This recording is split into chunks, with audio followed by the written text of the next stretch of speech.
Hello there everyone, and welcome to Total War Rome Remastered. They've remastered the old classic Rome Total War, one of my all-time favorites. However, at this point, quite dated. I'm not entirely sure how old it is, but it's probably looking... I mean, Napoleon, which is one I play quite a lot, is like 10 years old or something like that. Or is it Empire that's 10 years old? So, Rome is definitely quite dated. Now, I haven't played much, so I don't know, but hopefully it improves, the remaster improves on quite a few things. It should be said, though, that it lacks quite a few features that modern titles do, like the quick button to remove HUD, which is really useful for doing the style of intros and the sort of post-credits that I usually do. So they won't be present, unfortunately, in this campaign. But here we go. So, I asked you guys, first as it goes, I asked you to suggest a faction. Most of you, I think like 90%, actually said Julii. And only a single person said the Macedonians. However, when it came time to vote, I think it was 44% or 45% that actually voted for the Macedonians, but it all stemmed from one person suggesting it, so that was kind of interesting. So we, spoiler alert, we're gonna play as the Macedonians, 44% against, I think 35 for the Julii. Actually, another interesting point as well, when I asked on my Discord server, most people, as I recall, actually wanted the Gauls. But when it actually came to the vote, I think they got 6%. So, no one was too interested in that. We're gonna play as the Macedonians. As it is, when I play campaigns that are not based on Empire or Napoleon, they do not do that well on the views, so I wouldn't want to go try and do a long campaign. So we're gonna do a short one. Here you've got the stats. Want to show that at the beginning here. And the goal is then to take and hold 15 provinces, and then destroy or outlast the Greek city-states and Thrace. So Thrace is the snake guys, and the lightning is the Greeks.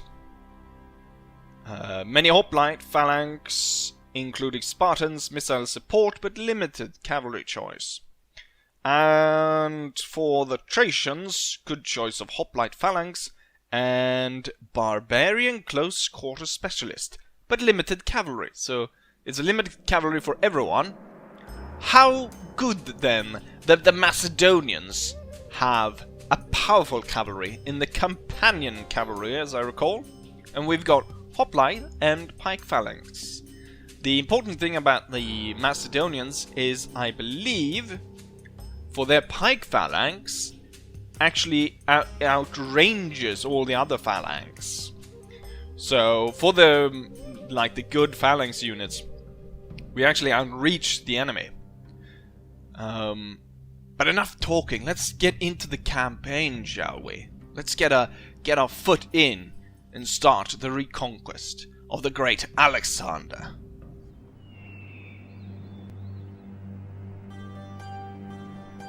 The Greeks could rule the world.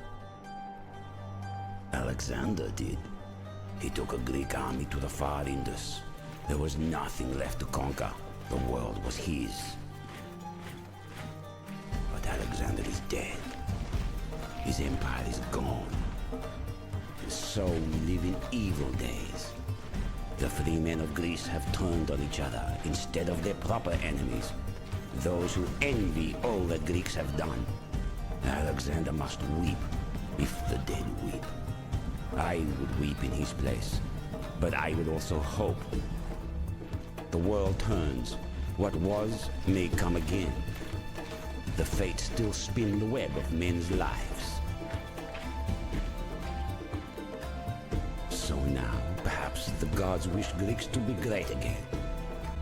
Perhaps a new Alexander will take up the sword. Bring order where there is chaos. Remake the world of men to a better plan.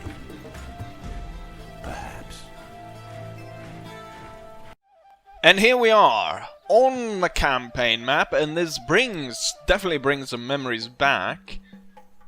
I mean, the music for Rome was fantastic and still is. It's Van Dyke. He did the. Is it Van Dyke? No, not Van Dyke. What is he called? Now I can't remember. But the guy who made the music for Rome, which is arguably one of the better ones, he also made the one for Shogun, which is another one that's really memorable. And I'm surprised they haven't used him more. Anyways, we're playing as the Macedonians. One thing that I found interesting with this is, of course, they've added merchants, which was originally not a class in this.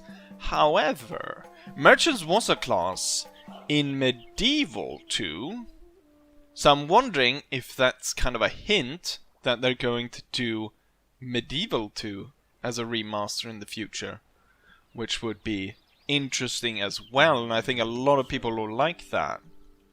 Anyways, back in the old days, we used to send actual characters around the map to facilitate diplomacy, and it's an interesting way of doing diplomacy because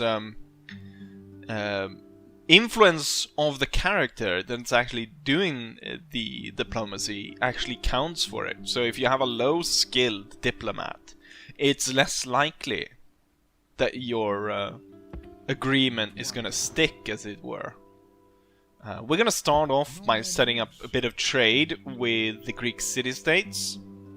Eventually, of course, we're gonna have to kill them off, because that's one of the requirements of the campaign. But for now, I want them to be on a friendlier term. At least we're gonna trade with them.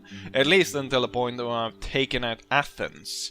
And then I could focus on them. At the same time, another thing with these old games is that you don't see the entire province. So I would really like to do that to keep kind of an idea of what's going on in my provinces.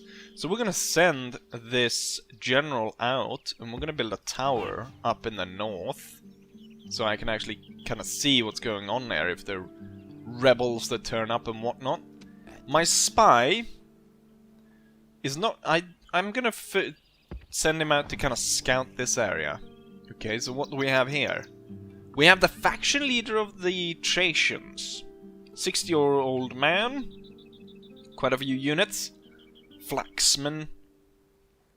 Peltas. Pretty good bodyguard. But I'm pretty sure he's set up to actually go for, I guess, Byzantium. If that's what the region is called. Here's our own capital with our own faction leader. Antigonus. I think we can go ahead and see. Here he is. So he's better a commander and then that guy. I think what he was lacking was management. I believe we can see. Yeah, this is a bit odd. Finance and family. I don't know if they are two that go together like that. Anyways, family tree. So we can kind of see. So basically all my governors are part of the family, and only the youngest of his son, Damanos, is unmarried, and we should see to it that he is married. Damanos is he's Corinth. Corinth is in a bad place, kinda, because it's sandwiched here. And the Spartans have kind of a big army. However, building... Let's see. It's tiny. I think right now... Yeah, right now we can't really build troops here. And I think it's going to be quite important to actually be building troops here. We're going to build a barracks. I think we're going to build barracks all over the place. Or as many places as we can. To be able to, because I've already checked this. Okay, here we need a governor's villa, because this place is so shit we can't even build one barrack. You can see wrong button. Let's go ahead and take a look. There should be... Here we go, ranking. Diplomatic standing. No, this is not what I want. There's an overall... Here we go. Here's the overall rankings. So, overall ranking is 8. And in production 6, territorial 8, financial 3, population 6. But military 17. So we're lacking in military. So we need to invest in that.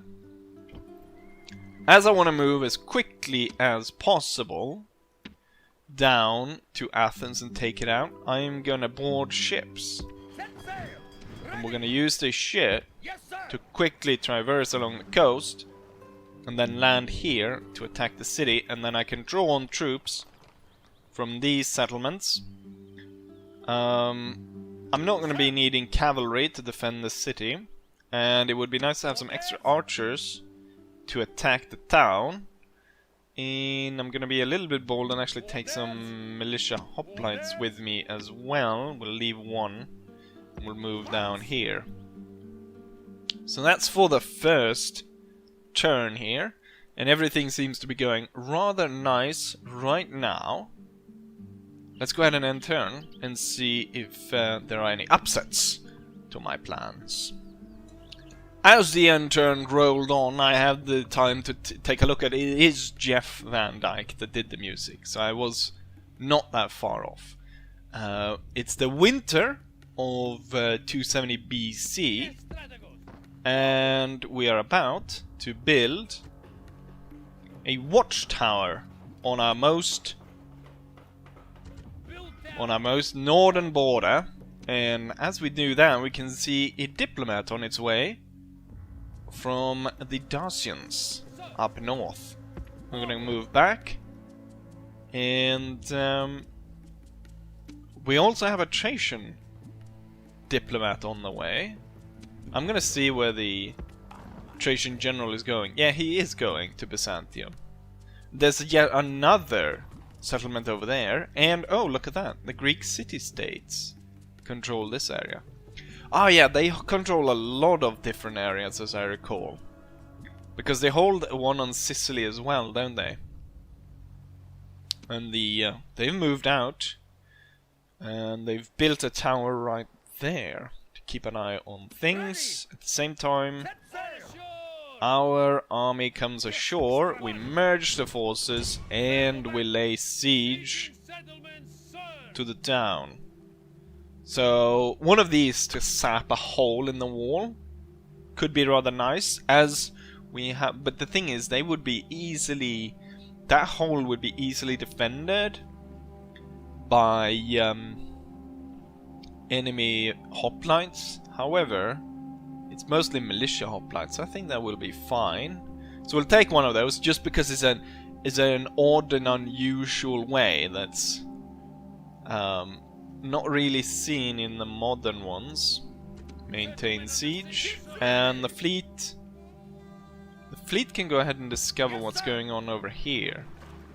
Right, so there we have that town. This area though, Temple of Artemis. Religious building, 30% in all settlements. Cost of new. So reducing the cost. There's so many wonders in this area. The mausoleum. Reducing building construction time by 20%. Naval trade by 40%. The thing we hold, which is pretty good as well, is the statue of Zeus at Olympia, which gives a 4+ bonus to population loyalty in the settlements, which I must say is pretty darn good. Let's see if we can't strike a trade deal here with the Greek city-states. We can also bribe in private dealings, and we have alliance, trade rights, attack faction, give region, make a single payment, map information. Map information is one that's interesting. Request, trade embargo. They've added on to these, which is quite nice. We're gonna ask for now, just for trade. Strength comparison is that they are quite stronger than us. Our relationship is good though, for now anyways. A most generous proposal. Very nice. So we've got trade. And it looks like the Dacians can offer trade as well, and the Thracians. What we could do is the what's it called? The Secludians. We could see about getting trade with them, so my diplomat would be moving to board ships along the coast here. And with that, there's no more turns for this turn. So let's see if we can't move over to 269 BC without any problems.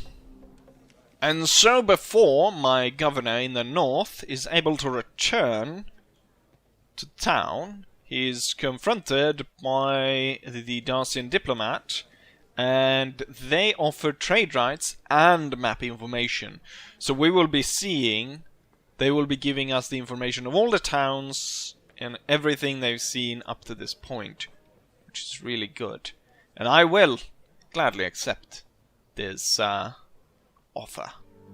I was hoping for no problem, but as we can see, there's quite a sizable force of rebels that have spawned here in the north, comprising of 6 units, which is quite large, I must say. Luckily, they weren't able to attack the town before I made it back there. We can also see the Thracian diplomat waiting outside. Currently, I do not believe that I can recruit units here. Militia hoplites. We're gonna need a few of those, but I doubt that we'll be able to build that many before the enemy strikes. The worst thing is we're actually within reach of my capital, which would be quite devastating if I lost that. Also, we have a rebel merchant turning up, of Eumenes of Sparta, and he's currently trading in the iron ore that's here. It's within the rebel territory, so it's not that much of a problem. I've also seen quite a bit of diplomats moving around from the Greek city-states, Yes, my lord. but that's not too worrisome to see the diplomats moving around. Right, we're gonna bring him aboard, and I think we're ready to call this siege. So I've built the sap point, and I've built 4 ladders. So I think that would be enough. Possibly. Towers, though, are really deadly. They don't have towers in Napoleon or Empire, so we don't often see them in my campaigns, but they are very deadly. I think, though, with the mounting troubles that we can see with the rebels, the fact that the Greek city-states are quite powerful. The thing, though, the Greek city-states are quite spread out, so I think the power is just because they're not going to be able to concentrate this, hopefully, against me. And it's better to strike hard and be victorious than to linger too long and wait for the enemy to strike at us. So I say we boldly go and we take Athens. Here we've got the battle deployment. We deploy about twice the numbers they do, but they do have great walls. And a large part of my force is cavalry, so we got 2 units of Macedonian cavalry and 2 units of light lances, 1 unit of archer, and 3 militia hoplites, and then our general. The enemy has a lot more. They have the exact same on militia hoplites, and instead of archers they have pelters. I could do a night battle, but I don't know what. I don't think that would give me any bonuses. Let's go ahead and strike down Athens and claim our legacy. Our sappers are now digging beneath the walls. Soon their stones will mark enemy graves.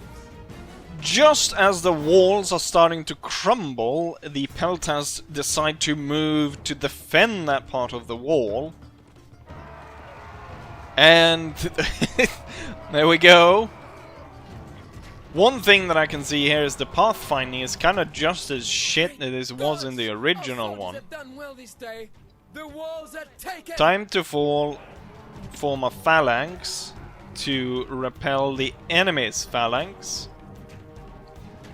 Problem is, of course, that we are receiving quite a bit of fire from the enemy towers. However, I have taken control of the gatehouse, and so now the gatehouse is firing arrows down upon the enemy, which is causing quite a bit of damage on them. One thing that is important is to actually angle the troops in such a way that the shield is facing wherever the arrows are coming from.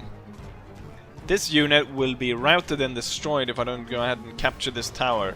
I also note that my tactic to cover the entire kind of road area failed because the enemy phalanx is with its thicker formation was actually pushing straight through. We're gonna chase them. And with that, we only have 2 left to deal with. We're gonna see about capturing some more towers and then prepare for the final strike on the inner courtyard. After much ado, we're looking at the final push here, hopefully. I'm sending in the cavalry from all sides now. And hopefully we should be able to break these guys. Thing is, I don't remember the pathfinding being this bad in the original one, but I guess that's something they didn't decide to fix. The cavalry has had a great deal of trouble make it in here. And obviously charging down a pike unit, especially one that won't rout, isn't that great, but it seems to be going well just by sending everything in. But my army has definitely suffered more casualties than I thought. Fit for the gods, a day of triumph to mark with a song or two.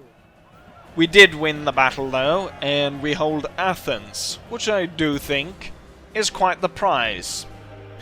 So I lost half the army roughly, and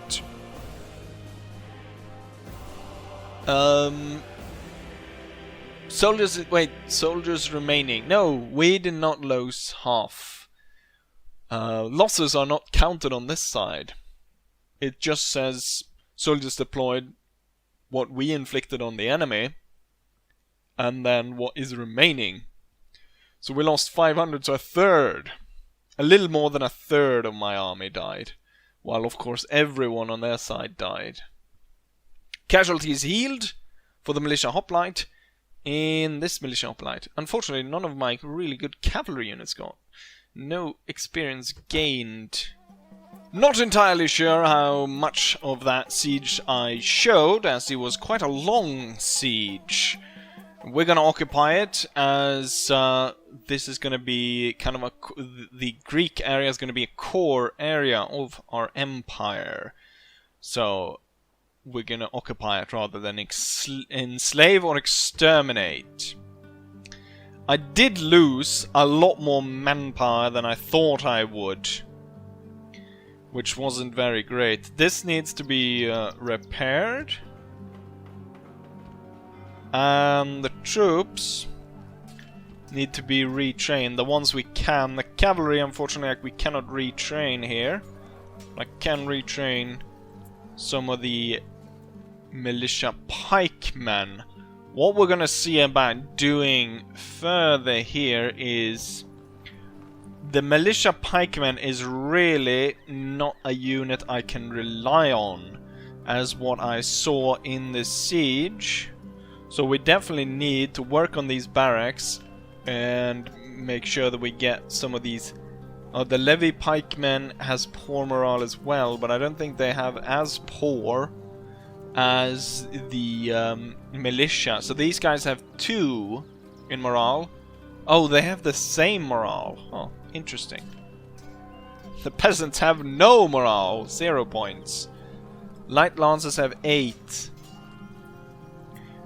The levy pikemen, though, number a lot higher, and they have a lot more armor and stuff, so because they would be less likely to die, hopefully they will stand at a greater rate because of that. However, we need probably to progress even further to get really good units. What we need to do for the next episode is build up to the point where we can take on the Greek city-states. I want to push them off the Greek peninsula, as it were. They have 2 places, so they have this one right here, and they have Sparta. Sparta is going to be the main one. But as long as they have tons of Spartan hoplites and stuff, I imagine these guys have pretty good morale. They have 14! 4 for their hoplites. So I'm going to need a lot of troops to take these guys on. Best case scenario is actually if I bring enough troops that I can just siege them out.